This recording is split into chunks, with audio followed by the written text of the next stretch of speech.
Buenos días. ¿Cómo están? Casi acabando un año, ¿cierto?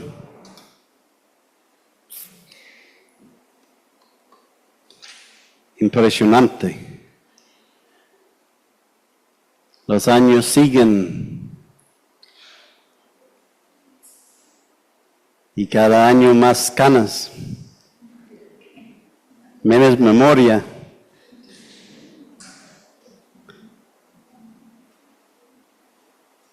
Más sonidos en el cuerpo que uno nunca había escuchado antes. Más dolores. Pero mientras que este cuerpo se gasta,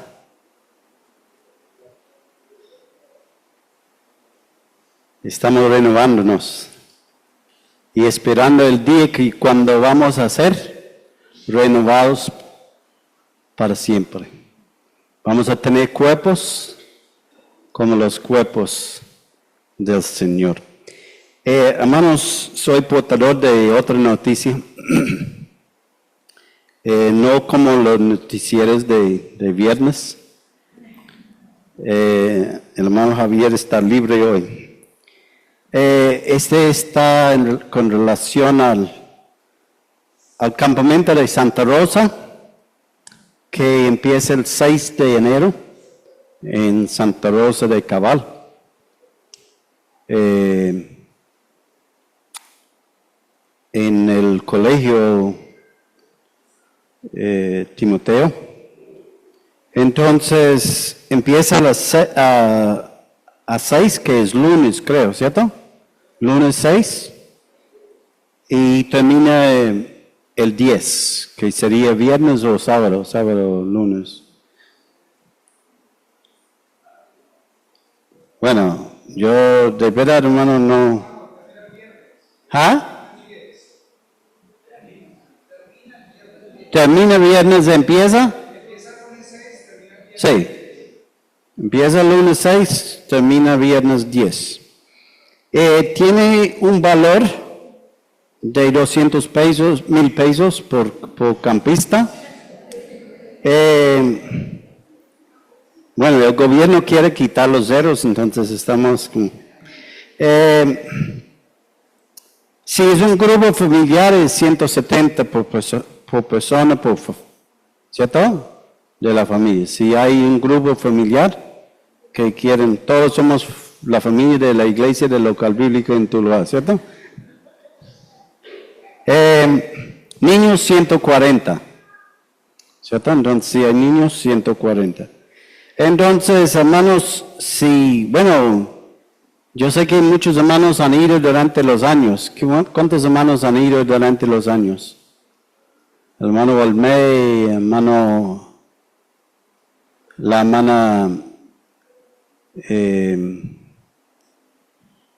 sí, perdí la mente. La hermana Mercedes. Y las hermanas Zenaida, Sumaya y Alba y la hermana Mercedes de Buga también han ido y han sido la vida de ¿cierto? La alegría del campamento, y la hermana Victoria. Entonces, hermanos, ese es para los que desean, que se animan a ir. Empieza el 6, el tema es ser imitadores. Entonces, hermanos, que si quiere saber más, acérquese a mi persona o mail y tenemos más información si la necesitas. Entonces, en esta mañana vamos a abrir nuestras Biblias en el libro de Hechos, donde hemos estado estudiando desde un tiempo atrás, mirando a la iglesia primitiva. recordando que no estamos diciendo que ellos eran unos pocos de ignorantes, no, unos que no sabían mucho. Estamos hablando del principio, el arranque, ¿cierto? Cuando empezó la iglesia, el día de Pentecostés. La iglesia no es algo que ha sido desde siempre. La iglesia empezó en Hechos capítulo 2 y empezó el día de Pentecostés. Vamos a empezar desde el versículo 41 o 40. Dice, y con otras muchas palabras testificaba y les exhortaba diciendo, sed salvos de esta perversa generación. Así que los que recibieran su palabra fueron bautizados. Y se añadieron aquel día como 3,000 personas. Y perseveraban en la doctrina de los apóstoles, en la comunión unos con otros, en el partimiento del pan y en las oraciones. Y sobrevino temor a toda persona, y muchas maravillas y señales eran hechas por los apóstoles. Todos los que habían creído estaban juntos y tenían en común todas las cosas. Y vendían sus propiedades y sus bienes y lo repartían, y todos según la necesidad de cada uno. Y perseverando unánimes cada día en el templo, y partiendo el pan en las casas, comían juntos con alegría y sencillez de corazón, alabando a Dios y teniendo favor con todo el pueblo. Y el Señor añadía cada día a la iglesia los que habían de ser salvos. Padre, en esta mañana venimos de nuevo a tu presencia, reconociendo nuestra necesidad de ti. Padre, dándote gracia por la obra redentora. Padre, cantamos por la mañana que somos libres, que tú nos existes libres de verdad.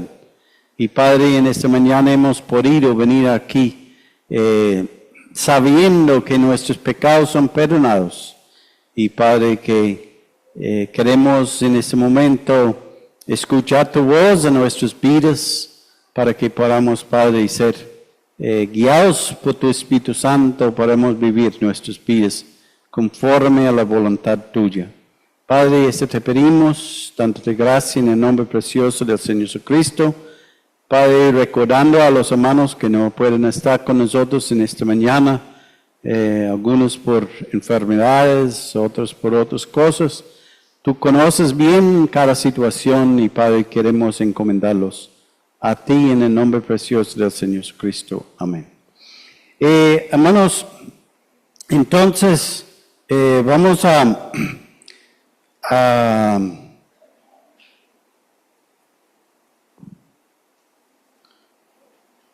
no quiere arrancar. Vamos a pensar en... ¿Ah? No, parece que no.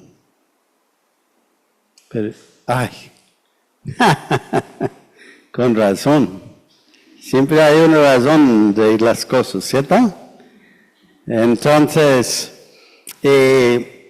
hemos venido varios meses ya estudiando ese tema, una visita al comienzo de la iglesia y unos ejemplos que podamos nosotros sacar para la iglesia en Tuluá, ¿cierto?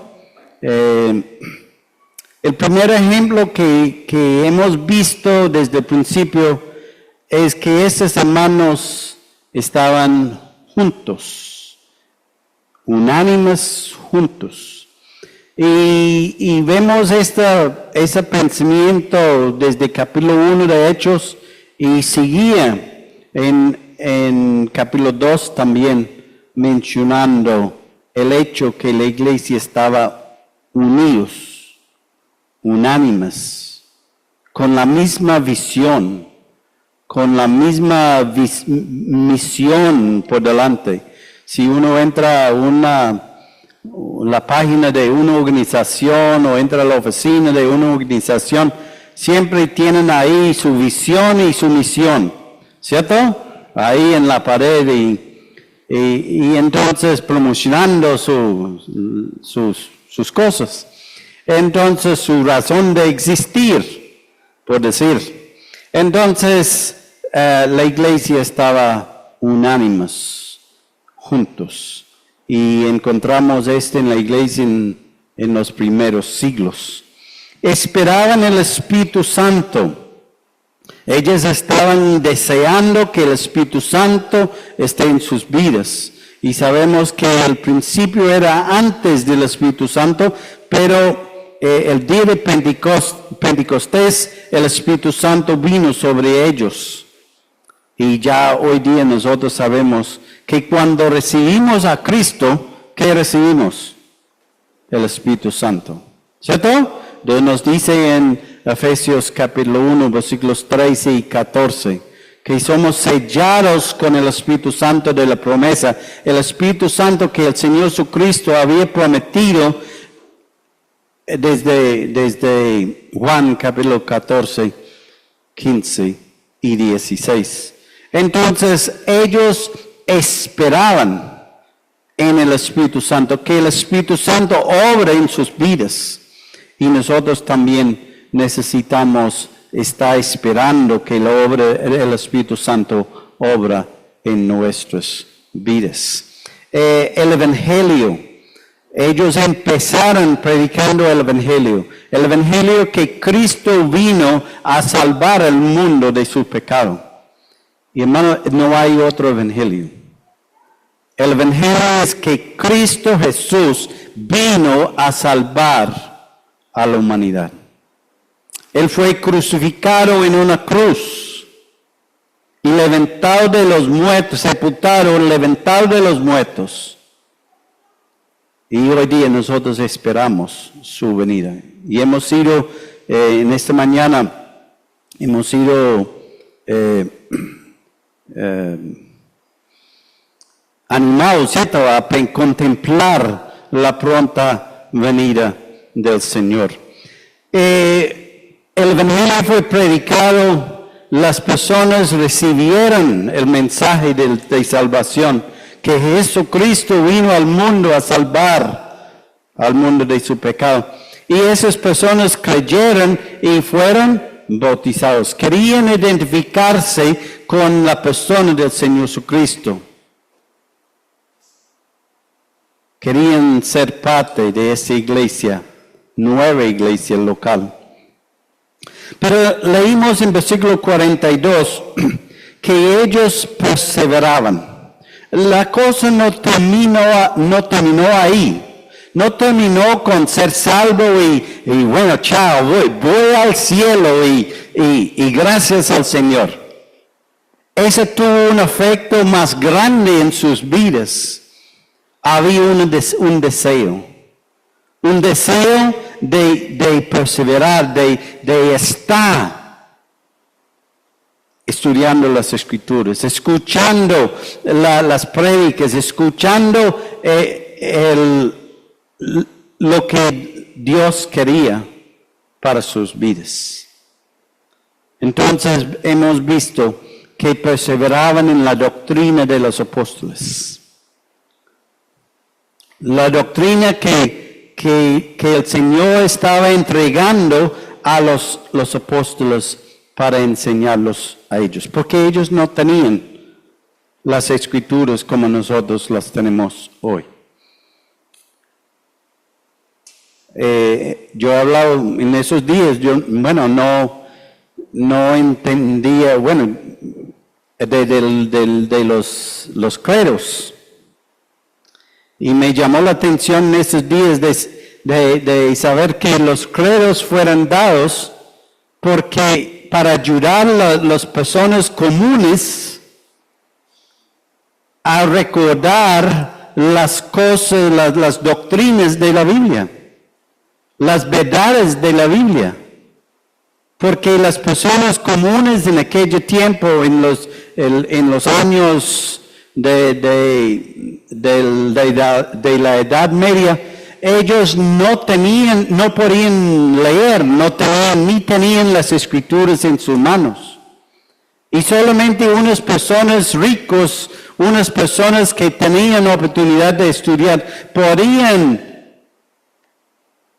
leer o tener las escrituras en sus manos. Entonces, los padres de la iglesia formaron esos credos para que la iglesia podía entender la doctrina, entender las verdades de la escritura. Perseveraban en la doctrina de los apóstoles. Perseveraban en la comunión de creyentes, como creyentes en comunión, teniendo una sola fe, un solo bautismo, un solo Señor, en comunión, con la misma visión, con la misma misión. Y en el último estudio empezamos a hablar de la Cena del Señor. La Cena del Señor era algo que el Señor había instituido. En esos días el hermano John Jairo habló, ¿cierto?, de la Cena del Señor y el anhelo de estar en la Cena del Señor. Y es otro hermano que decía, el anhelo que él tuvo de celebrar la cena cada mes. Y el hermano John dijo, bueno, yo anhelo celebrar la cena del Señor cada 8 días. Y los discípulos, la iglesia primitiva, perseverando en la cena del Señor. Miramos la semana pasada los que pueden tomar la cena del Señor, empezamos con los que habían creído, los salvos. Después fueron bautizados y añadidos a la iglesia, estaban en comunión. Hermanos, algunas personas como ignoran a versículo 42 de Hechos como no teniendo mucha significancia en el sentido del orden de las cosas. Habla de perseveraban como en la doctrina. Segundo, perseveraban en la comunión. Tercero, perseveraban en el partimiento del pan.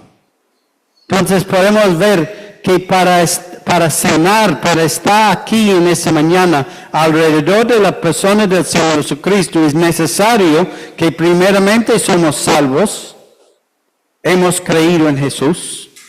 Segundo, que hemos sido bautizados. Hemos tomado la decisión de unirnos con la iglesia local. Y estamos del mismo pensar con relación a la doctrina de los apóstoles.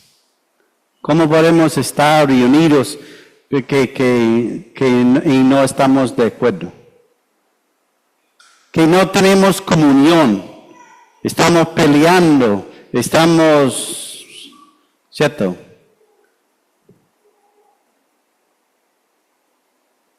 Están de acuerdo con la doctrina. Y también hablamos de los que no deben tomar la cena del Señor, aunque son bautizados, aunque son salvos, algunos, por el pecado, la práctica de pecado en nuestras vidas. Cuando estamos ignorando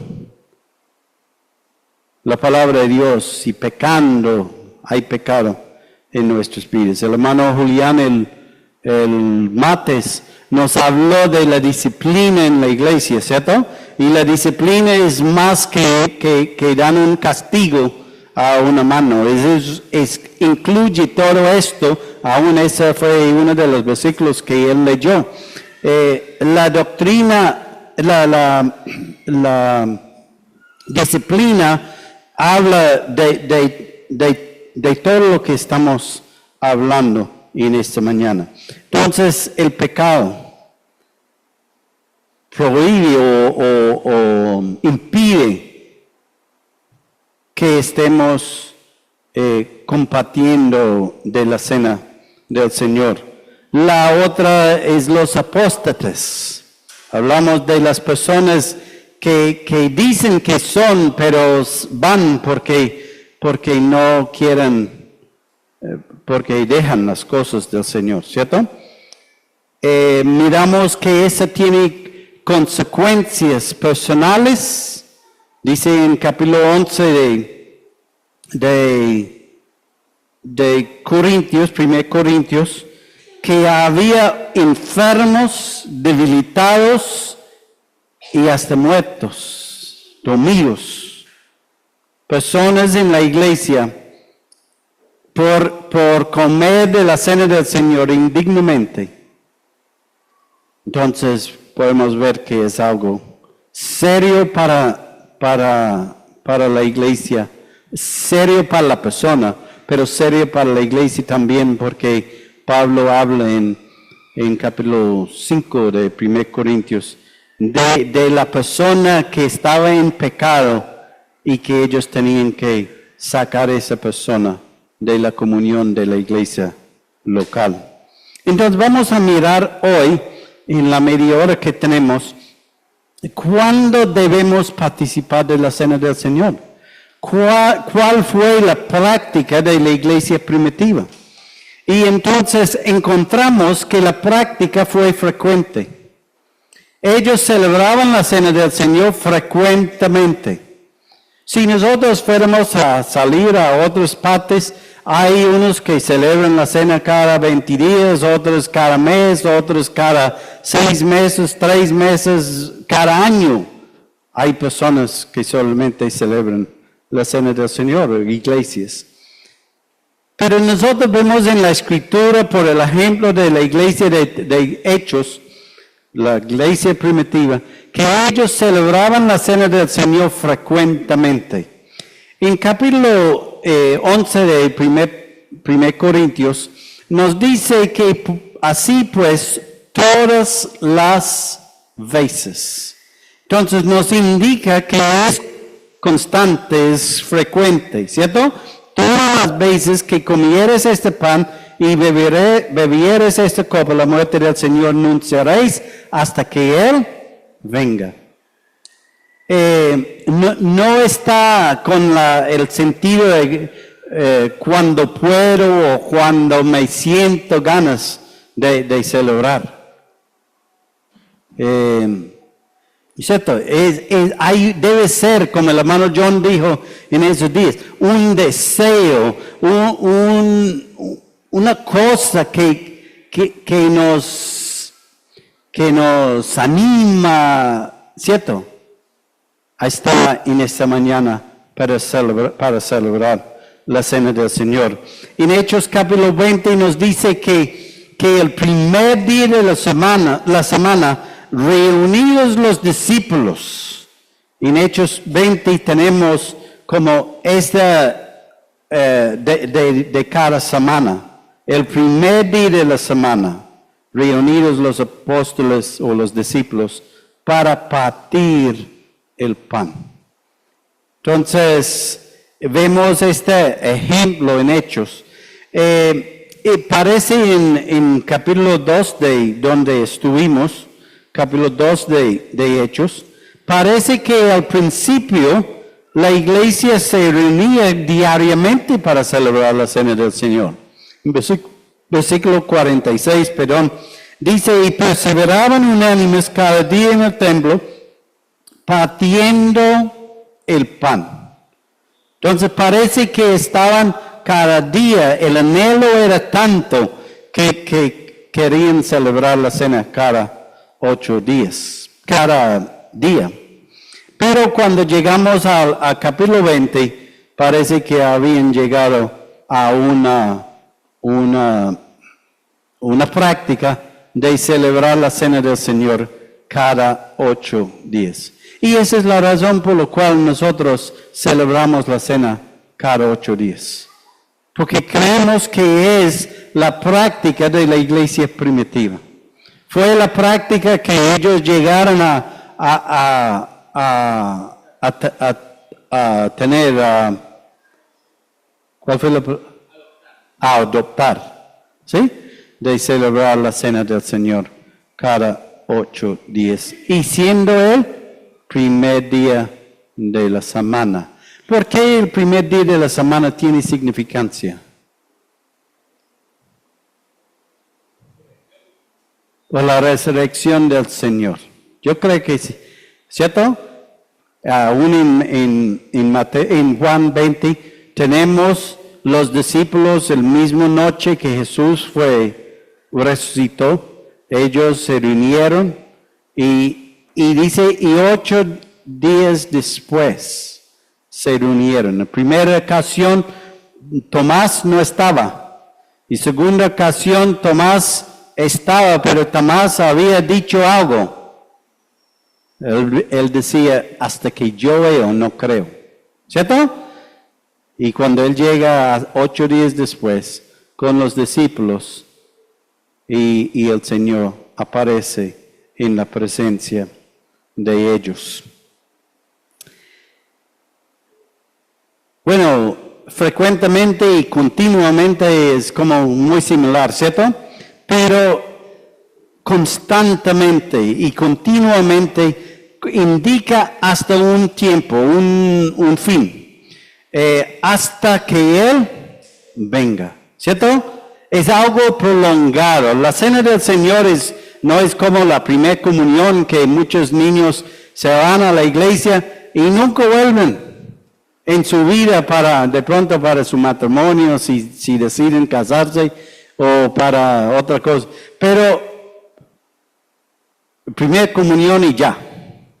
¿Sí? Hace muchos años había una muchacha que se hizo bautizar, parecía que había recibido al Señor, se hizo bautizar y nunca volvió. Ni celebró su primer comunión, su primer cena. Y nunca más volvió. Y uno puede pensar, ¿cierto? No tenemos la visión.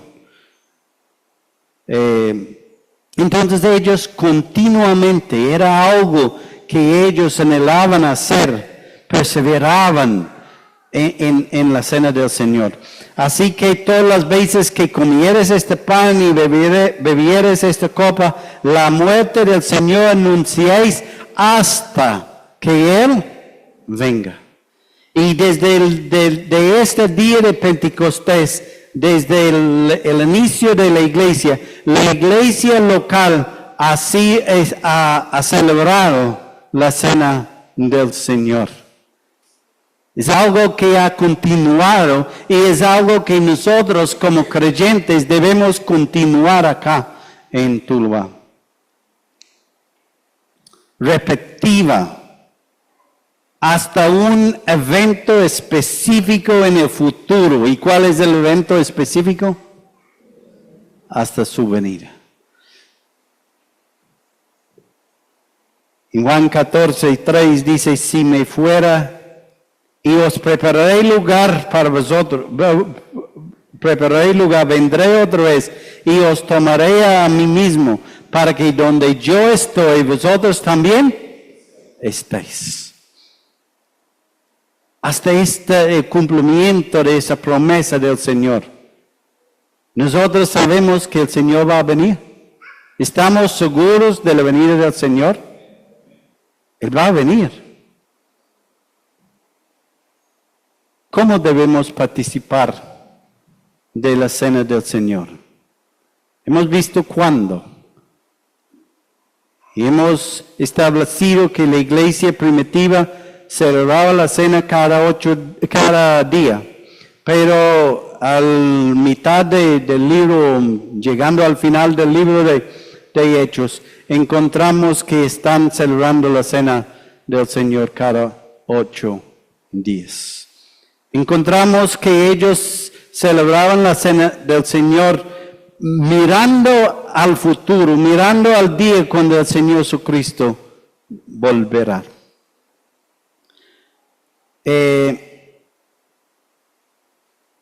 ¿Cómo debemos celebrar? Solemnemente, seriamente. Habiendo autoexaminado a nosotros mismos. Eso es lo que nos dice en 1 Corintios capítulo 11. Dice, de manera que cualquiera que comiere este pan o bebiere esta copa del Señor, ¿cómo? Indignamente. Será culpado del cuerpo y de la sangre de Jesús. Por tanto, siendo así tan serio la cena del Señor. Eso es lo que Él está diciendo. Si es así tan serio la cena del Señor, ¿qué debemos hacer? Pruébase, dice Él. Pruébase. ¿Cómo? A cada uno. Es algo individual. No es que yo estoy probando a ustedes. Es que usted está probando, no. Es cada uno de nosotros tenemos la responsabilidad de tomar las cosas en serio. Seriamente examinándonos. Y dice, pruébese cada uno a sí mismo y coma. En el griego parece que quiere decir, esté comiendo. Indicando que, ¿cierto? Es continuo. Que esté comiendo, no que se come y ya. No, pero esté comiendo así del pan. Y esté bebiendo de la copa. ¿Cuál es la responsabilidad? De examinarnos. De mantener una comunión con el Señor. Como dice en Juan, 1 de Juan, que de confesar nuestros pecados, ¿cierto? Confesando nuestros pecados para abrir la comunión de nuevo con el Señor, manteniéndonos. La idea no es pecar y comulgar, ¿cierto? ¿Comulgar? ¿Cierto? No, la idea es no pecar. Dice en capítulo 2, si hubiera pecado, ¿cierto? No debe ser lo normal de nosotros pecar, hermanos. Si hubiera pecado, abogado tenemos. ¿Cuántas veces utilizamos nosotros un abogado? Yo creo que yo lo he utilizado como 3 veces en mi vida.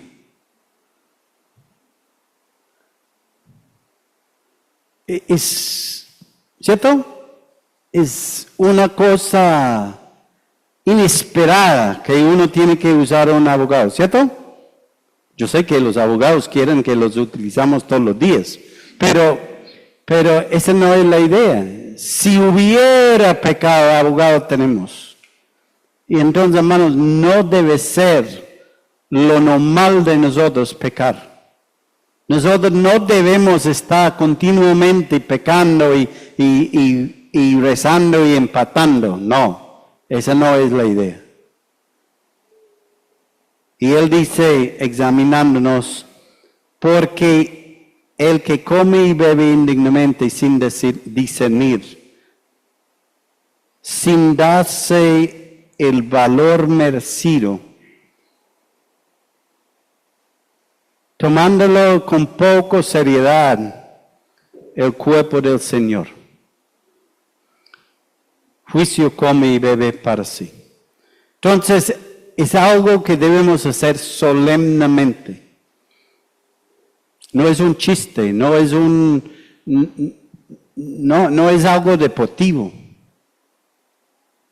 La cena del Señor es serio. A veces creemos que uno escucha personas y parece que la cena del Señor es como el pináculo de la vida cristiana. Es que ya logré. Es serio, hermanos, la cena del Señor. Debemos hacerlo intencionalmente. La hacemos sabiendo el porqué, el propósito y el significado.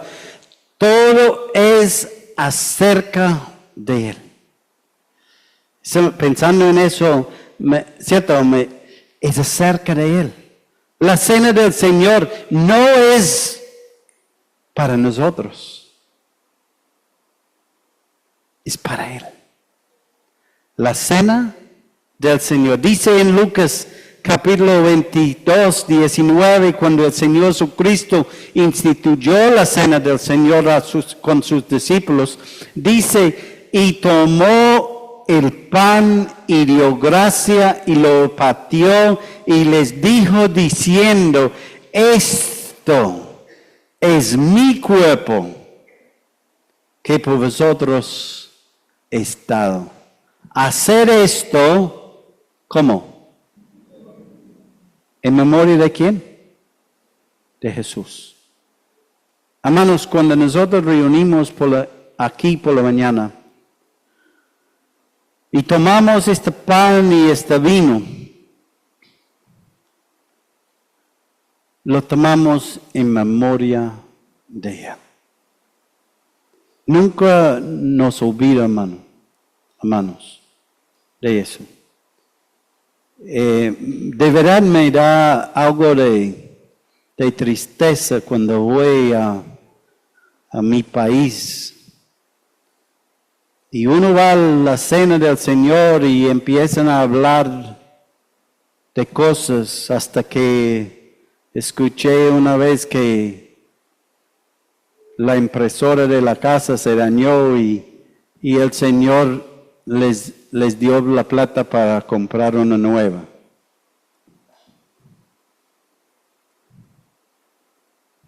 Hermanos, no estamos intencional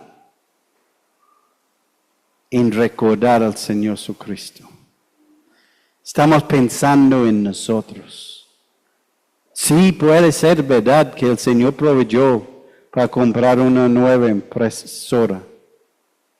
Pero ese no es el propósito de la cena del Señor. Esa no es la razón por la cual el Señor Jesucristo instituyó su cena.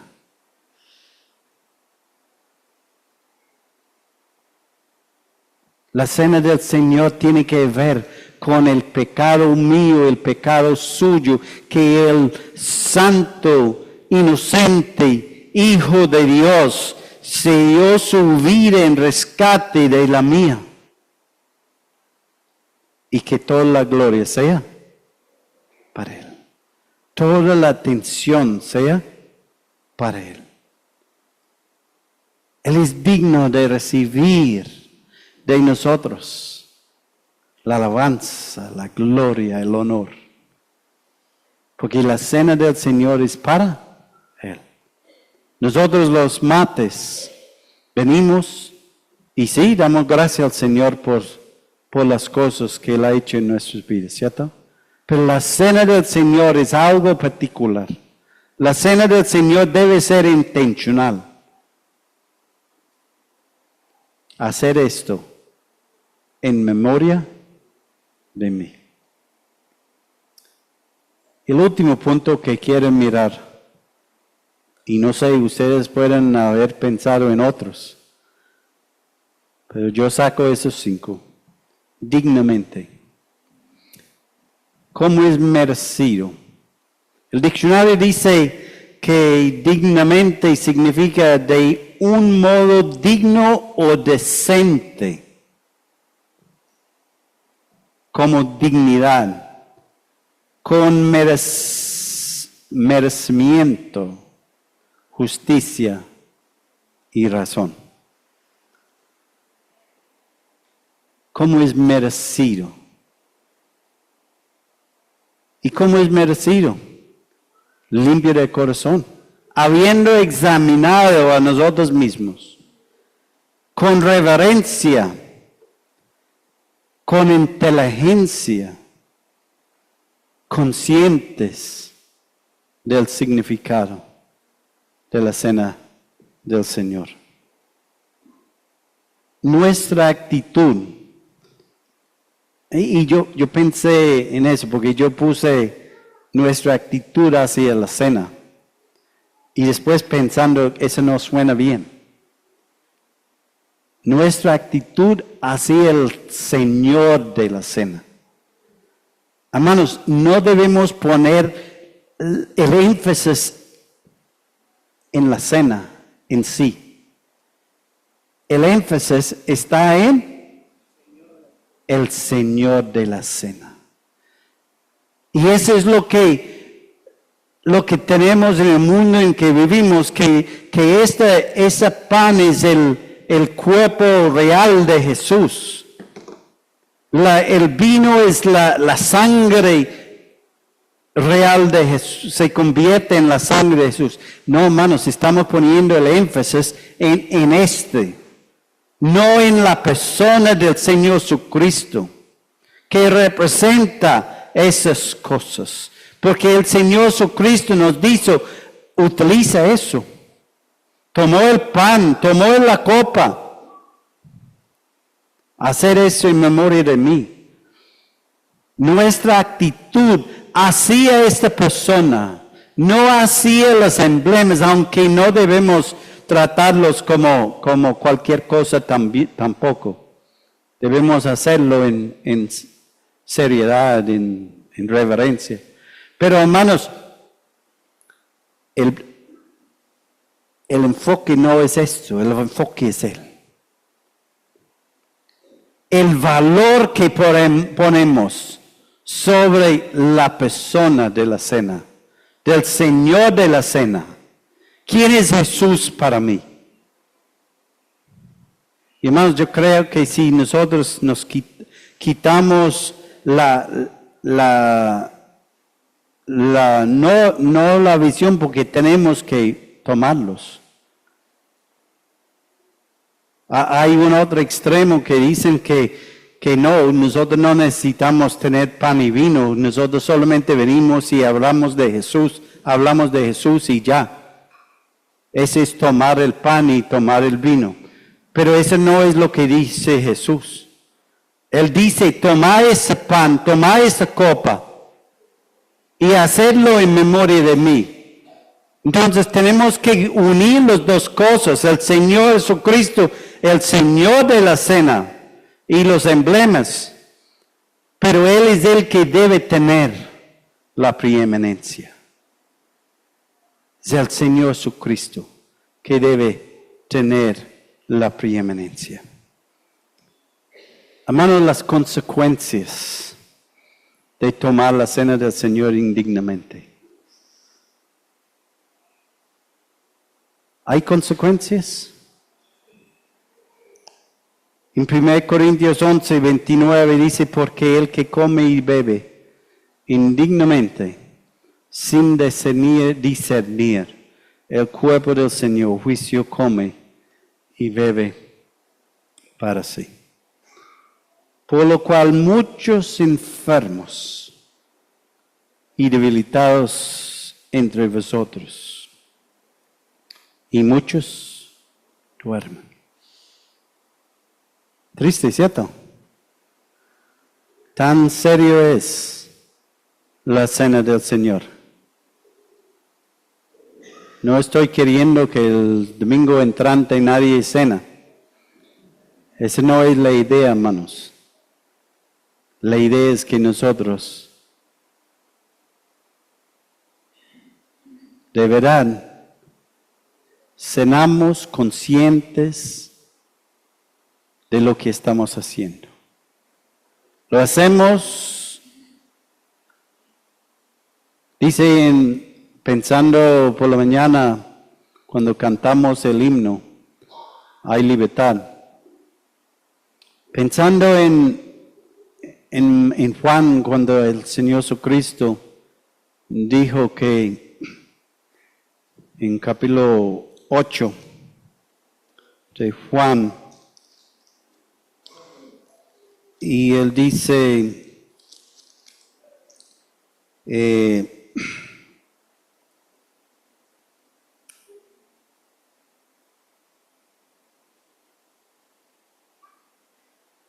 no es 8, o sí es. Sí, 8:36. Así que si el Hijo os libertare, seréis verdaderamente libres. Y en Hebreos capítulo 10, versículo 19, dice, teniendo libertad. ¿Por qué tenemos libertad? Porque Él nos libró. Él nos ha dado la libertad. ¿Cierto? No es otra razón. No es porque yo soy el santo, no. Es porque Él me libró. Y por eso tengo yo la libertad.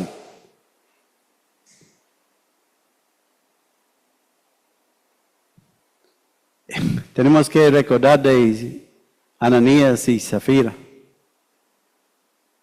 Mire, si el Señor fuera a hacer esto hoy entre nosotros.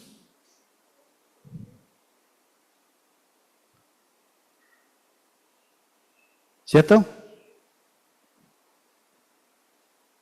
Si un hermano iba a tomar la cena del Señor y quedó muerto en el piso, ¿cómo estaría nosotros? ¿Cómo estaría esa iglesia en esta mañana? ¿Cambiaría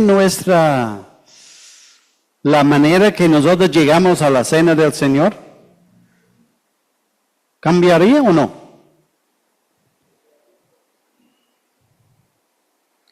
Hermanos, yo creo que es, bueno, para terminar, es igual solemne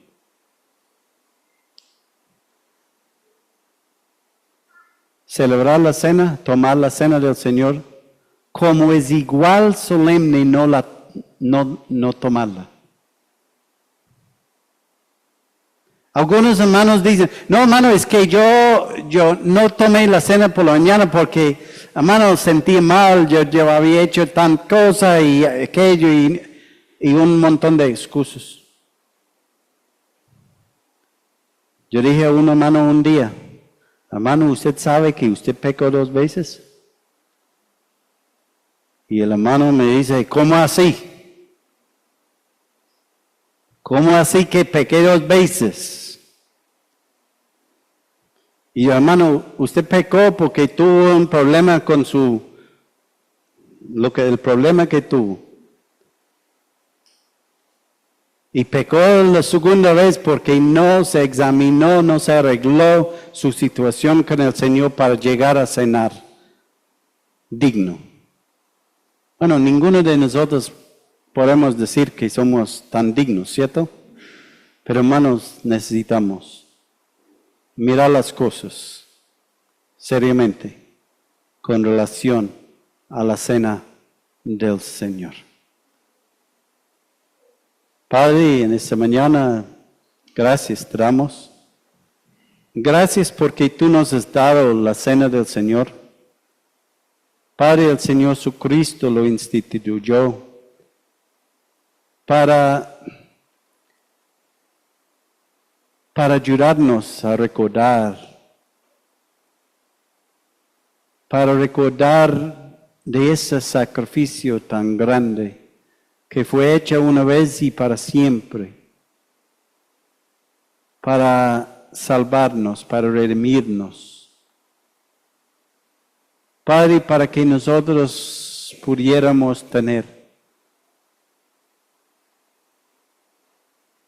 la justificación por la fe en el Señor Jesucristo. Padre, que tú como Dios nos puedes mirar como justos. No porque somos, sino Padre, porque por la sangre de Jesús hemos sido lavados. Y Padre, nosotros hemos sido separados como tus hijos, santificados. Pero nosotros también tenemos la responsabilidad de santificarnos. De cada día, Padre, sacar de nuestras vidas lo que sabemos que no debe estar. Padre, de permitir que el Espíritu tuyo, la palabra tuya, Padre, nos limpia, nos convence de las cosas que no deben estar en nuestras vidas. Padre, ayúdanos, guíanos. Padre, sabemos que ahí estamos en un proceso y un día el Señor Jesucristo nos va a presentar una iglesia sin mancha, sin arruga. Padre, una iglesia gloriosa, hermosa, como una esposa el día de su boda. Padre,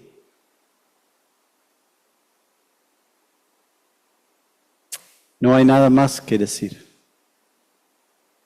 Queremos honrarte en esta mañana, glorificarte, porque no hay Dios como tú. Eso te pedimos en el nombre del Señor Jesucristo. Amén. Recordando, hermanos, que a las 6:30 estamos reunidos de nuevo, el martes por la noche a las 7, a las viernes también, y también que el miércoles, que es el primero del año 2025, los que